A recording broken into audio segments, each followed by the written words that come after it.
بسم اللہ الرحمن الرحیم وأذن في الناس بالحج يأتوك رجال وعلى كل ضامن يأتين من كل فج عميق ليشهدوا منافع لهم۔ ترجمہ: لوگوں میں حج کا اعلان کر دو اور اس اعلان سے لوگ تمہارے پاس حج کے لیے چلے آئیں گے، پیروں پر چل کر بھی اور ایسی اونٹنیوں پر سوار ہو کر بھی جو دور دراز راستوں سے چل کر آئی ہوں اور سفر کی وجہ سے دبلی ہو گئی ہوں، تاکہ یہ آنے والے اپنے منافع حاصل کریں۔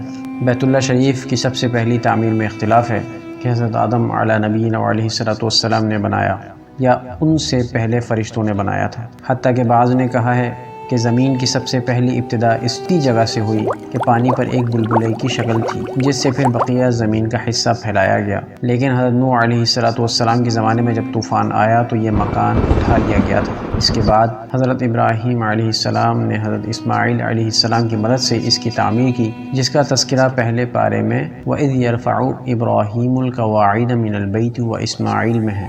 اس آیت شریفہ سے پہلی آیت میں اسی کا بیان ہے کہ اس گھر کی جگہ کا نشان ہم نے ابراہیم علیہ السلام کو بتایا تھا۔ اللہ جل شانہ کے حکم سے حضرت ابراہیم علیہ السلام نے اس مکان کی از نو تعمیر کی۔ ایک اور حدیث شریف میں آیا ہے کہ جب اللہ جل شانہ نے حضرت آدم علیہ السلام کو جنت سے اتارا تو ان کے ساتھ اپنا گھر بھی اتارا اور فرمایا کہ اے آدم، میں تیرے ساتھ اپنا گھر اتارتا ہوں، اس کا طواف اسی طرح کیا جائے گا جس طرح میرے عرش کا طواف کیا جاتا ہے، اور اس کی طرف نماز اسی طرح پڑھی جائے گی جس طرح میرے عرش کی طرف نماز پڑھی جاتی ہے۔ اس کے بعد طوفان نوح کے زمانے میں یہ مکان اٹھا لیا گیا۔ اس کے بعد انبیاء کرام علیہم الصلوۃ والتسلیم اس جگہ کا طواف کرتے تھے، مکان نہیں تھا۔ اس کے بعد حضرت ابراہیم علیہ السلام کو اللہ جل شانہ نے اس جگہ مکان بنانے کا حکم فرمایا اور جگہ کی تعین خود فرما دی۔ حدیث شریف میں آتا ہے کہ جب حضرت ابراہیم علیہ السلام بیت اللہ شریف کی تعمیر سے فارغ ہوئے تو بارگاہ خداوندی میں عرض کیا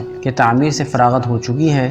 اس پر اللہ جل شانہ کی طرف سے حکم ہوا کہ لوگوں میں حج کا اعلان کرو، جس کا اوپر کی آیت میں ذکر ہے۔ حضرت ابراہیم علیہ السلام نے عرض کیا کہ یا اللہ، میری آواز کس طرح پہنچے گی؟ اللہ جل شانہ نے فرمایا کہ آواز کا پہنچانا ہمارے ذمہ ہے۔ حضرت ابراہیم علیہ السلام نے اعلان فرمایا جس کو آسمان اور زمین کے درمیان ہر چیز نے سنا۔ آج اس میں کوئی اشکال نہیں رہا کہ ٹیکنالوجی سے ایک ملک سے دوسرے ملک تک آواز پہنچ رہی ہے، تو ٹیکنالوجیز کے بنانے والوں کا بنانے والا جب آواز پہنچانے کا ارادہ کرے تو اس میں کیا اشکال ہو سکتا ہے؟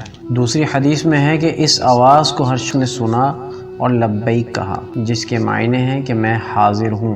یہی وہ لبیک ہے جس کو حاجی احرام کے بعد سے شروع کرتا ہے۔ جس شخص کی قسمت میں اللہ جل شانہ نے حج کی سعادت لکھی تھی، وہ اس آواز سے بہرور ہوا اور لبیک کہا۔ دوسری حدیث میں آیا ہے کہ جس شخص نے بھی خواہ وہ پیدا ہو چکا تھا یا ابھی تک عالم ارواح میں تھا، اس وقت لبیک کہا، وہ حج ضرور کرتا ہے۔ ایک حدیث میں ہے کہ جس نے ایک مرتبہ لبیک کہا وہ ایک حج کرتا ہے، جس نے اس وقت 2 مرتبہ لبیک کہا وہ 2 مرتبہ حج کرتا ہے، اور اسی طرح جس نے اس سے زیادہ جتنی مرتبہ لبیک کہا اتنے ہی حج اس کو نصیب ہوتے ہیں۔ در منصور: کس قدر خوش نصیب ہیں وہ روحیں جنہوں نے اس وقت دما دم لبیک کہا ہوگا، 20 حج ان کو نصیب ہوئے یا ہوں گے۔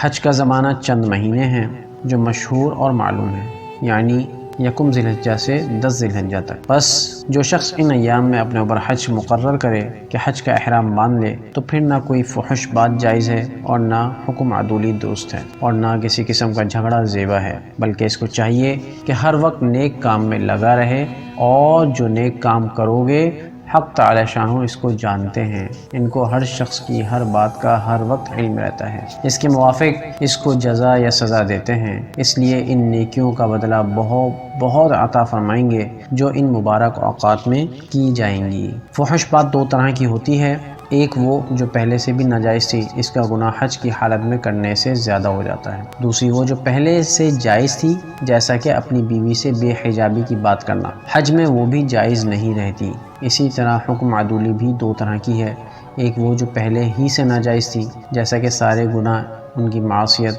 حج کی حالت میں زیادہ سخت ہو جائے گی۔ دوسرے وہ امور ہیں جو پہلے سے جائز تھے، اب حج کی وجہ سے ناجائز ہو گئے، جیسا کہ خوشبو لگانا، یہ اب ناجائز ہو گیا۔ ایسے ہی لڑنا جھگڑنا پہلے سے بھی برا ہے مگر حج میں اور بھی زیادہ برا ہے۔ اگرچہ حکم عدولی میں جھگڑا کرنا بھی داخل ہے، مگر چونکہ حج میں اکثر ساتھیوں میں نزاع ہو ہی جاتا ہے۔ وآخر دعوانا ان الحمد للہ رب العالمین۔